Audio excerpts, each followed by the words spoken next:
I'm Joey Zuber and I'm a former cliff diver, and we're here in La Rochelle, France, at the location where I first saw cliff diving again after my horrible accident.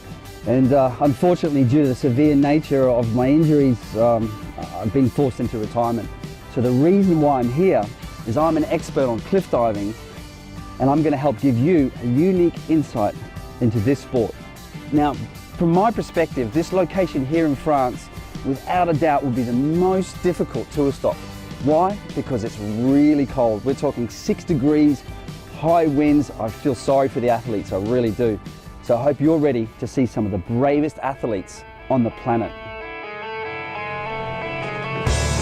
This is a special event setup because we're dealing with a historical building, and we had to create a special platform which has a big weight here on the bottom, and the platform itself is not allowed to touch the building. So we have this weight counteracting the end of the platform. There's a lot of weight that comes on when a diver jumps off the platform.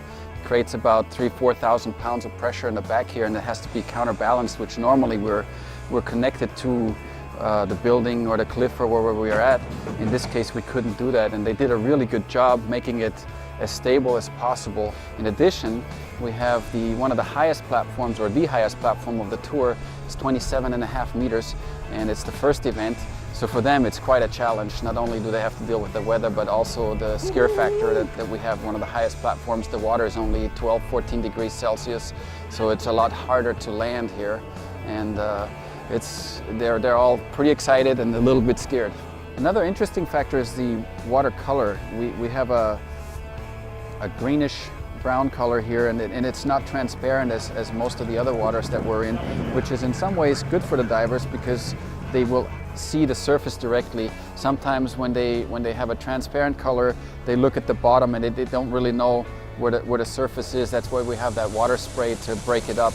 In this case, that helps them. On the other hand, for safety purposes, it's also a little bit more dangerous, and when they land in the water, you cannot see more than 1 or 2 feet. And so the scuba guys that are going to help the divers and have to be on top of their game in order to make sure they don't lose them in case something happens. We're dealing with extreme tidal differences here in the Atlantic coast. It's close to 6 meters difference from high to low tide, about 20 feet. And the minimum dive depth requirement for the divers is 5 meters. And we have to reach this. In order to reach that, we have to wait till it's high tide here. And this high tide will still give us 27.5 meters, which is the minimum we can actually get. Otherwise, it would be even higher.